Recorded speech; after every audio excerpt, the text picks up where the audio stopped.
Спасибо. Здравствуйте. That's it for the Russian for me. I am 100% Russian, even though I live in the United States, because my mother comes from her family. Her mother and father were born in Kaunas, Lithuania.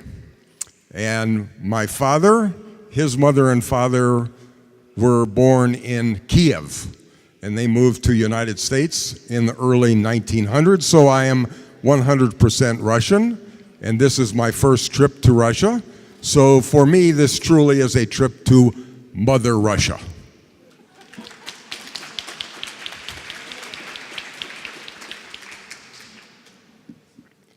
The lecture that I have today is a more practical lecture to try to help us to determine. There are so many diets that are available. It seems as though the bestseller books in the bookstores all the time are books about diet, what we should eat now. So what I would like to do is present some evidence for how we can make decisions of what would be a reasonable diet for each of us. So I'd like to compare the different diets. We can look at the standard Western diet, Mediterranean diet, paleo diet, different vegetarian diets, and what I refer to as a whole food plant-based diet, and compare and contrast these in terms of what their advantages are, so we can come up with some practical suggestions of what we should eat. So the standard Western diet is characterized by a lot of red and processed meats. It's characterized by a lot of butter and high-fat dairy. It's characterized by large amounts of eggs, refined grains, not whole grains, white potatoes, French fries, sugary drinks, and things like that, and that's a typical Western meal. The standard American diet is the standard Western diet, but I like calling it standard American diet because the abbreviation is SAD. It is very sad diet. It typically is a 50% carbohydrate diet. In the United States, 75% of the restaurant meals people eat in restaurants a lot, they are not at fine food restaurants. Only 1% of the restaurant meals are in nice restaurants. 75% are in fast food restaurants. And I see that in Moscow, you have many American-style restaurants such as McDonald's on every street corner. So American food is spreading here, unfortunately. Typical fast food diets include hamburgers, French fries at half of the meals. They also include soft drink, carbonated soft drink, typically very high in fructose at 1/3 of the meals. Another aspect of the standard Western diet is the fact that unprocessed or minimally processed food is only 1/3 of the calories. Typically about 8% is meat and less than 1% is vegetables. Processed foods are over 9%. And what we refer to as factory foods or ultra-processed foods are almost 60%. And these include things like breads, cakes, cereals, ice cream, soda, pizza, frozen and packaged foods. The food manufacturers love these foods because they're cheap to make, they store very well, and they're very inexpensive, and there's a large profit margin, but they're very bad for our health. There are a lot of problems related to eating a standard Western diet. Some of the items I would like to touch upon is cardiovascular disease. More than 100 million adults in the United States, 40%, have cholesterol levels over 200, which is regarded as too high. 31 million have levels over 240, which is regarded as very high. High blood pressure, almost 1/3 of US adults have high blood pressure. 25 million, 10% of US population, has diabetes, type 2, which is diet related, and 168 million, 68.6% of the population in the US is either overweight or obese. More people are obese than are overweight. So what are the problems with the standard Western diet with respect to cardiovascular disease? There was a study, large study, called Inter-Heart Study, 30,000 people in 52 countries. They found that the Western diet increases heart attack risk 30% if you compare it to a prudent diet that's rich in fruit and vegetables. The Inter-Heart Study showed that certain lifestyle factors make a huge difference in our longevity. Smoking increases risk of death almost by 3. Diabetes by 3. High blood pressure 2.5. But if we eat vegetables and fruit daily, we cut our risk of death 30%. If we exercise regularly, we cut our risk of death 28%. If we drink alcohol in a small amount, moderation, we increase our risk of death, we decrease 21%. So small amounts of alcohol actually are healthy for us. But if it's more than 2 drinks a day, it is too much. We have found that the lifetime risk, cardiovascular disease, for all individuals is 30%. It is the #1 cause of death in the Western world. #2 cause of death is cancer. If we are able to reduce the risk of these 2 causes of death, cardiovascular disease and cancer, this is almost 60% of deaths. Even for people 55 years of age with optimal risk factors, 40% of men and 30% of women are likely to develop cardiovascular disease by age 85. The Western diet was associated with a 22% increased risk of cardiovascular disease compared with a prudent diet among 72,000 women. A lot of the problem relates to increased animal protein. I have found that the American diet and also the Russian diet, from what I can tell, includes a lot of animal protein. They did a health professional study which was done of doctors. They found the relative risk of ischemic heart disease was increased 8% between the top and the bottom groups of people over 18 who ate protein. The relative risk for animal protein was increased 11%, whereas for vegetable protein it went down 7%. Among healthy men who did not have high blood pressure, high cholesterol, or diabetes, the relative risk of ischemic heart disease increased 21% for protein, 25% for animal protein, and went down 7% for vegetable protein. So we can look at the relationship. We will look first at protein. Now we can look at fat. And the relationship with fat is very interesting because it is age-related. So this is the lowest intake of fat, 24% of calories. This is the highest intake of fat, 46% of calories. For people between 47 and 59, the lowest to the highest increases 3.5 times. But for people over the age of 60, between 60 and 79 years, it turns out that if you eat more fat, the risk goes down. Saturated fat, between 47 and 59 years of age, it's increased 5 times. But for older people over 60, it actually goes down 20%. Even monounsaturated fatty acids, such as olive oil, that we typically regard as healthy, there's a 3.5-fold increased risk for increased fat in younger people, but among older people, it's dramatically beneficial. It almost cuts the risk of death in half. With respect to cancer, we've talked about heart disease, now we can talk about cancer. It's estimated that 35% of cancer deaths are related to diet. Diets that include fruits, vegetables, and spices may provide health and cancer prevention and treatment because they suppress inflammation that leads to carcinogenesis. Cancer is 39% greater among people who eat a Western diet that includes potatoes, pizzas, pies, sandwiches, etc., versus a prudent diet rich in vegetables, fruit, yogurt, seed products, and olive oil. The Physicians' Health Study found that men who ate mostly a Western diet had 250% greater risk of dying of prostate cancer. The overall mortality for all causes was 67% higher. Among men who followed a prudent diet, it was 36% 6% lower. So our diet makes a big difference for both cardiovascular disease as well as cancer.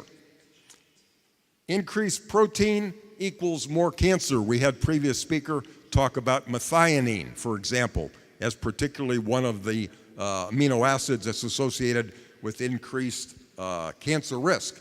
So this study took 63 people, 21 in each group. 21 people who were sedentary, eating Western diet, kind of control group. 21 people, endurance runners, long distance runners, and 21 people eating a low protein diet. They followed them for 4.4 years, and they measured growth factors and hormones to see what happened. So this is the demographics of the group. The low protein group, 9% of calories were protein. The endurance runners, 15% were protein. The Western diet, 17% of calories were protein. So let's see what they found. Some interesting results. IGF-1, which is a risk factor that's associated with increased risk of cancer, among the low protein, low calorie diet group, it was low, 139. Among the endurance runners, it was higher. Among the Western diet group, it was the highest. Insulin levels. Among the low protein group, they were low. They were even lower in the endurance runners because we know that exercise pushes glucose into cells, so therefore insulin goes down. But in the standard Western diet group, it was over twice as high. Measure of inflammation, C-reactive protein, in the low protein group was quite low at 0.5, and in the Western diet group was almost 5 times higher at 2.61. So we can see that a low protein diet reduces inflammation and therefore can decrease risk of cancer. Studies of normal adults have shown a positive correlation between protein and IGF-1. By reducing either calories 50% or reducing protein by 30%, we can decline IGF-1 levels as well as IGF-binding protein 3, which is beneficial for reducing risk of cancer. This graph shows that among people with the highest protein versus the lowest protein, the IGF level progressively goes down in younger people and also progressively goes down, but not as much, in older people.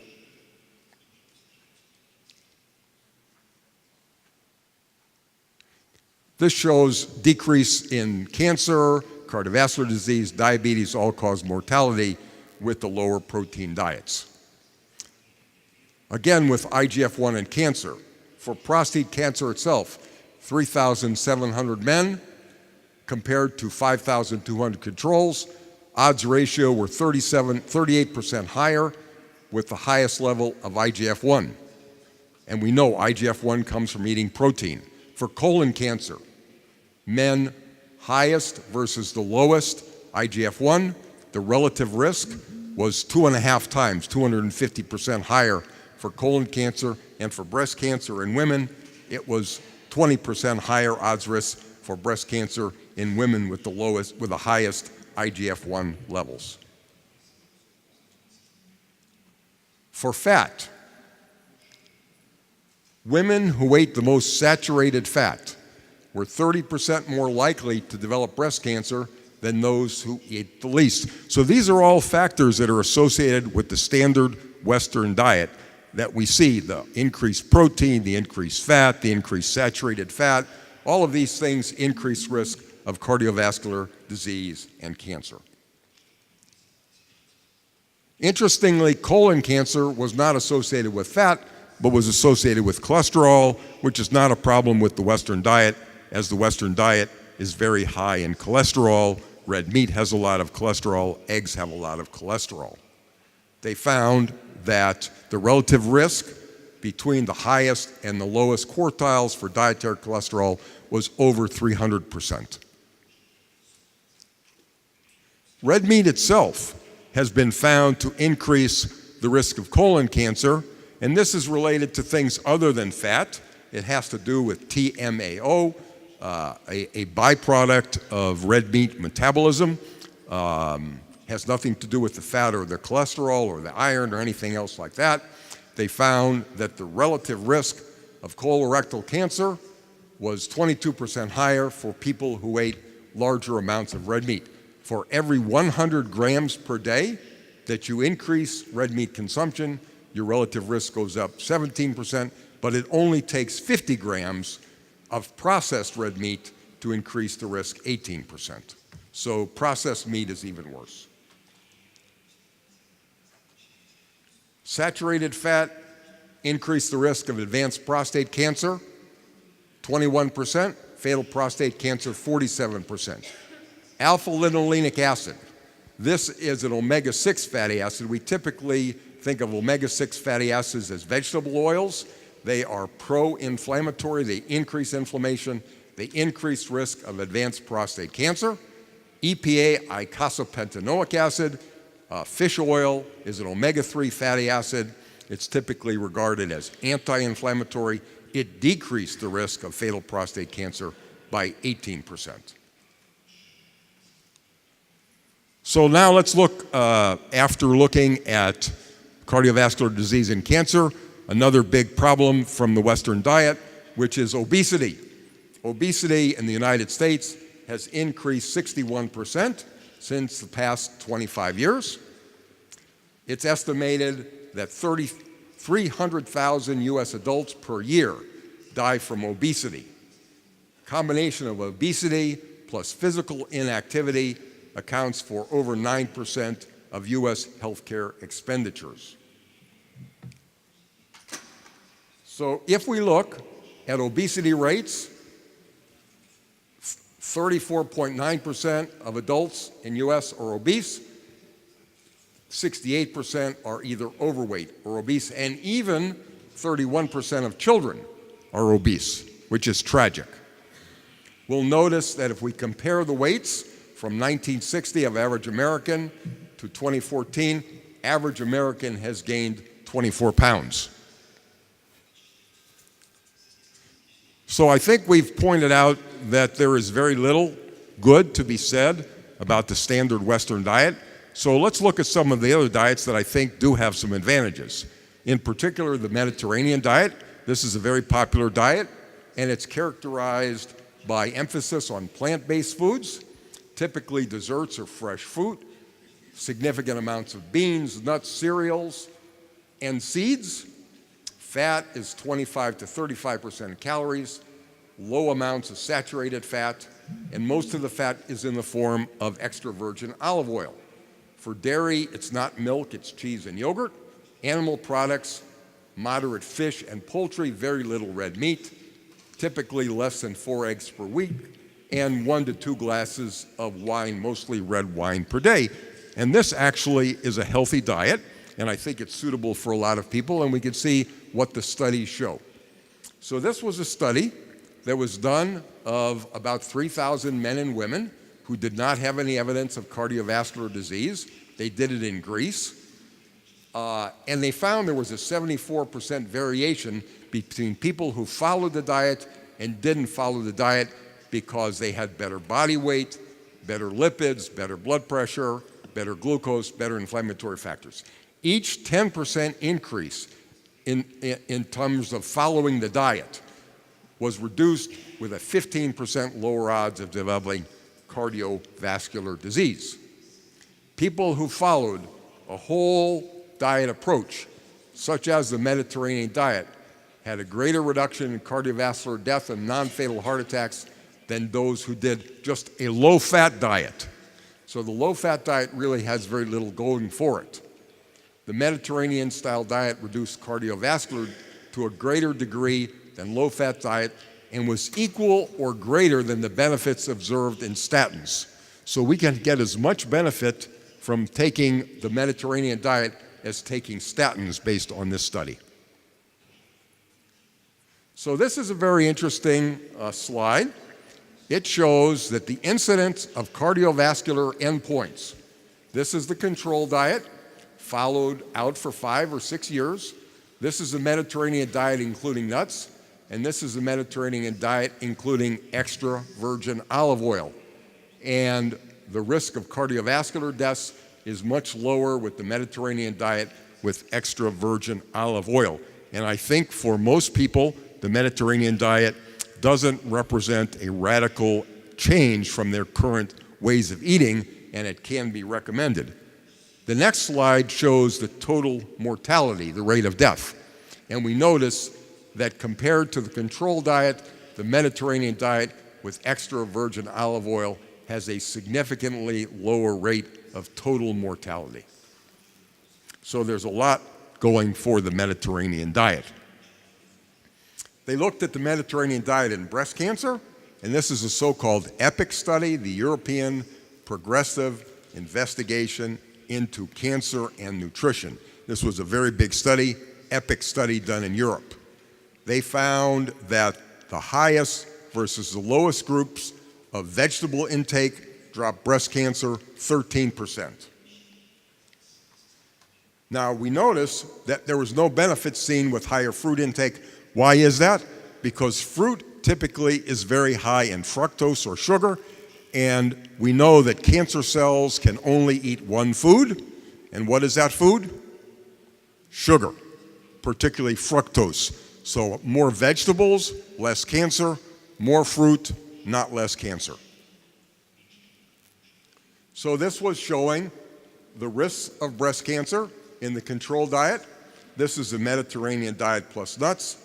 This is the Mediterranean diet plus extra virgin olive oil, and we see a significant decrease in breast cancer incidence. This was the Mediterranean diet and a number of other cancers. And if we notice, these are many, many studies that have been done on the Mediterranean diet and all of the different kinds of cancers. And we see colorectal cancer is lower, breast cancer slightly lower, prostate cancer slightly lower, gastric cancer much lower, liver cancer much lower, esophageal cancer much lower, head and neck cancer much lower, et cetera, et cetera. So we can drop the risk of many cancers by following the Mediterranean diet. With respect to weight, they did 5 randomized controlled trials, and they compared the Mediterranean diet to the low-fat diet, low-carbohydrate diet, and what's called the ADA, or American Diabetes Association diet. They found that the Mediterranean diet produced weight loss greater than the low-fat diet at 12 months. People lost between 4 and 10 kilograms, versus on the low-fat diet, they gained 2.9 and lost no more than 5 kilograms. Now we'll look at another popular diet nowadays. Some people prefer what is called the paleo diet. The paleo diet refers to Paleolithic diet, which means that we should eat like Paleolithic people, which is from 10,000, 20,000 years ago. So we eat like hunters and gatherers. So we don't eat high glycemic, processed, inflammatory foods. Instead, we eat whole organic counterparts. So we eat vegetables, fruit, nuts, seeds, grass-fed and free-range animal products, healthy fats like avocados and olives. We do not eat cereals or legumes like lentils or things like that, because these foods were not available in Paleolithic times. Now, the advantages of the paleo diet: people lose weight right away, they lose fluid, there's a diuretic effect, it's very palatable, people enjoy eating this diet, it's easy to do, and it actually restricts calories because you take the grains away. The disadvantages are it's quite high in protein.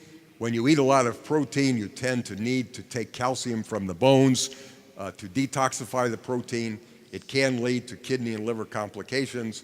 It potentially increases atherosclerosis, and it's high in saturated fat and cholesterol. They did 4 randomized controlled trials comparing it to control diets, and they found that the paleo diet decreased triglycerides and increased the good HDL cholesterol, slightly lowered the blood sugar, slightly lowered the blood pressure. So it did have some cardiovascular advantages. In terms of weight loss, they compared the Paleolithic diet with the Mediterranean diet. Both groups lost a lot of weight, 5 kilograms in the paleo group, 3.8 kilograms in the Mediterranean group.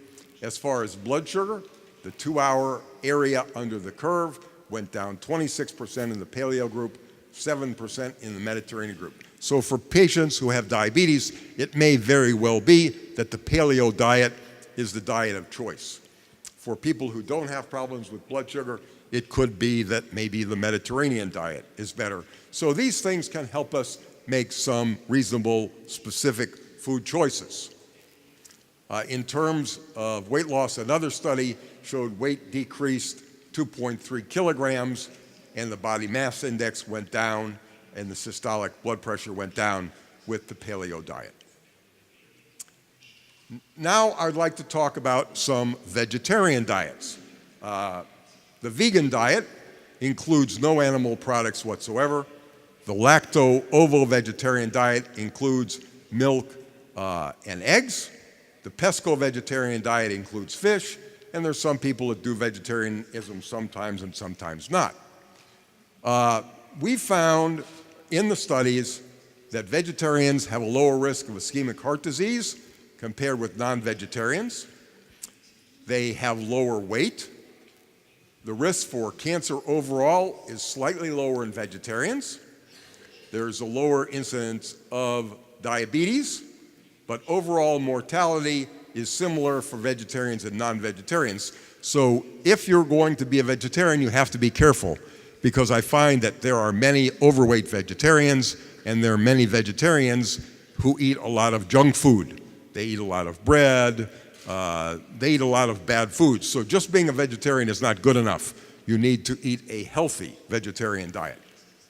But the Seventh-day Adventists, this is a religion, mostly in the United States, that is vegetarian. They looked at these people and they found that vegetarians versus non-vegetarians, total mortality was 12% less. For people who were partially vegetarians, total mortality was 8% less. For people who ate fish and eggs was 9% less. For vegans was 15% less. But for people who ate fish and were vegetarians was the lowest. So this is very interesting. This was repeated in several of the studies. I think that there are some advantages to having a vegetarian diet and adding fish, which is to say the Mediterranean diet. This was more, they took the EPIC study and they found that about 8.5% were vegetarians. They followed 34% of the vegetarians. They found the vegetarians had lower body mass index, lower non-HDL cholesterol, lower blood pressure, and a 32% lower risk of developing heart disease. Cholesterol. We think that a cholesterol level of 200 is the best, but it is not optimal. The studies suggest that cholesterol levels of 150 may be better, and for the bad cholesterol of LDL, most doctors look at 100, but we found that 50 to 70 may be better. It is very difficult to get these levels unless you are a vegan or taking a statin. So this was called the Mr. Fit study, multiple risk factor intervention trial. And what they did in this study is they looked at the risk of cardiovascular disease versus cholesterol, and where is the lowest cardiovascular disease? It's cholesterol levels of 150. So this is what we try to do. This is where my cholesterol level is, and this is where I want my patient's cholesterol level to be, 150. I don't want it to be 200. I don't want it to be 240. I want it to be 150. This is LDL levels. We notice that the relationship between LDL cholesterol and coronary heart disease is linear. The higher your LDL, the higher your risk of coronary heart disease. The lowest occurs with LDL levels of 40, but often people don't feel good, so I typically shoot for levels around 60. The next study said, they looked at multiple studies, the event rate, this is LDL cholesterol versus coronary heart disease. The event rate is predicted to approach 0. In other words, you will have no chance of having a heart attack if you can drop your LDL cholesterol to 57. So this is my goal for myself, and this is my goal for my patients, is to have LDL of 57. Now this is almost impossible unless you are a vegan, or you take a statin, or both. In terms of cancer, they looked at vegetarian diets. And they compared all of these different types of diets with respect to cancer. They found that vegan diets decrease risk of cancer 11%. Adding milk and eggs decreased 17%, which is the lowest. Adding fish to a vegetarian diet decreased, this was the lowest risk of cancer. So once again, the statistics seem to suggest that eating fish along with a vegetarian diet reduces the risk of cardiovascular disease and reduces the risk of cancer most. And this is the non-vegetarian diet as one. So all of these were lower, every vegetarian type of diet. So now I would like to finish up talking about the whole foods plant-based diet. This is a specific diet that's a vegan diet that's not only vegan but low fat. For most people, they would have a hard time with this diet. This is a diet that I am now following. I have no trouble with it. I like it. Since I've been doing it, I've lost about 4 kilograms. I would like to introduce my girlfriend, Eileen, if she will stand up. I notice there are many women in the room.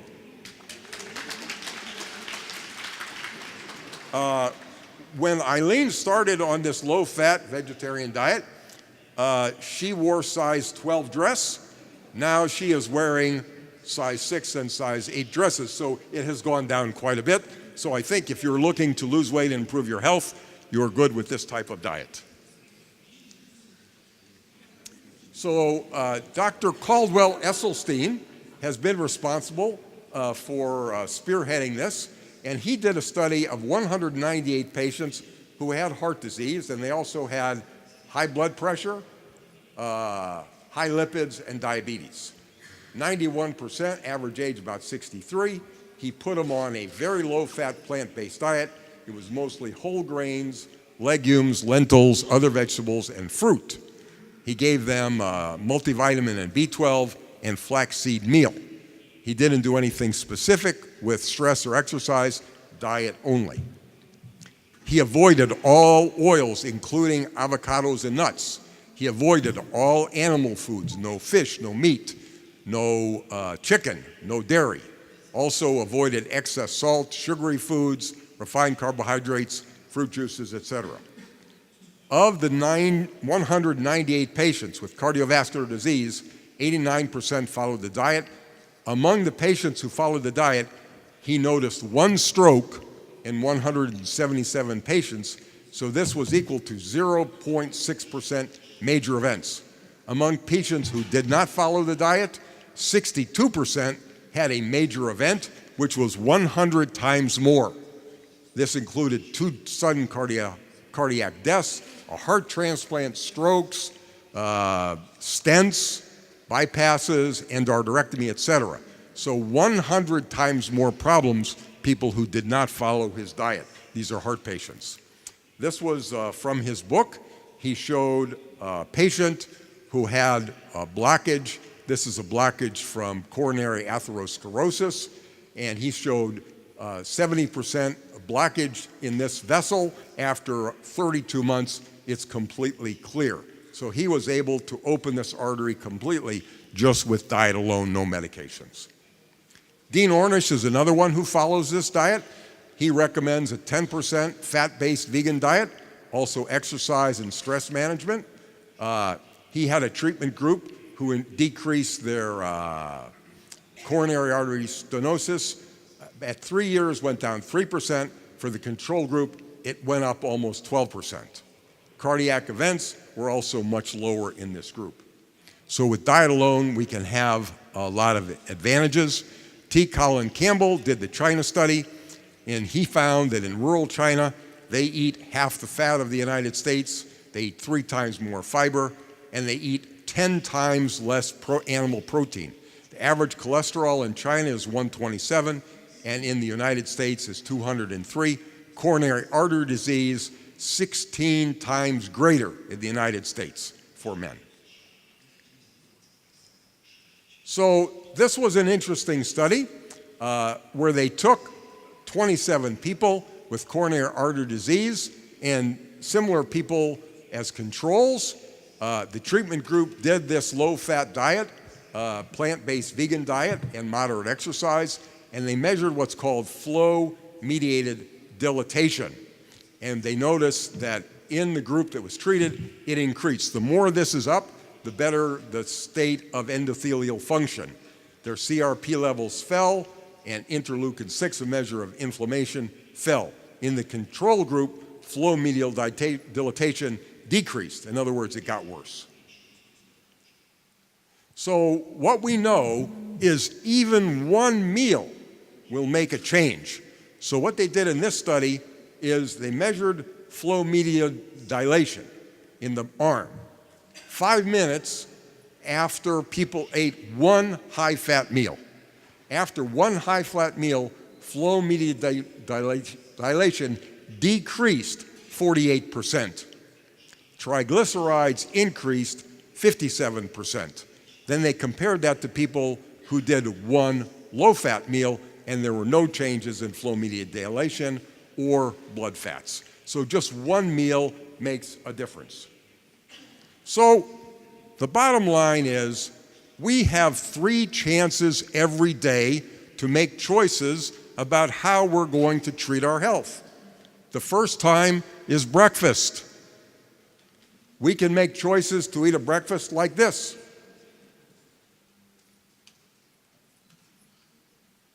Eggs, bacon, cheese, high fat, high cholesterol, very bad meal. Or we can have some fish and some rice, some tofu, some vegetables, a very healthy Japanese breakfast. Good meal, bad meal. Second time a day we have a choice, lunch. We can choose to have a high-fat meal, hamburger, french fries, versus a beautiful salad. One meal changes the health of our arteries. So we can improve the health of our arteries at breakfast, we can improve the health of our arteries at lunch, and we can improve the health of our arteries at supper. This is a meal where we have fried chicken, french fries, high-fat, unhealthy meal, or we can have a lot of salads and vegetables and things like that. So in answer to the question I asked when we started, what now should we eat? Your health gets better or worse beginning with your next meal. Therefore, it seems obvious what we should eat now. Thank you very much.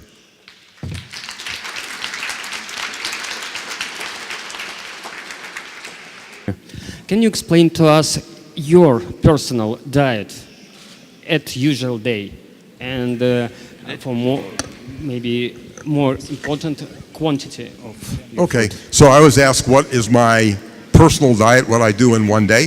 So a typical day for me, and also he asked about quantity. I don't worry about quantity. I eat whatever I want in terms of amount. But I have this last diet I talked about is all plant-based. I am vegan and low-fat. So for breakfast, I will usually have something like cold cereal with, say, almond milk, but no fat in it, no sugar in it. Or I will have oatmeal and I will put some fruit in it, something like that. For lunch, I will usually have soup, like a vegetable soup, tomato soup, vegetable soup, something like that, or salad, something along those lines. And then for supper, I will also have maybe some grain, some vegetables, some salad, and some fruit for dessert. So that's a typical day for me. Thank you very much. I would like to ask a question. So, for example, for people from 18 to 25, what kind of diet do you suggest, whose organism is still developing? What kind of diet do you suggest for people from 18 to 25, whose organism are still developing Okay, so and growing? for people from ages 18 to 25, I don't think that the low-fat vegan diet is necessary, but I think something like the Mediterranean diet is a very healthy diet for young people to do.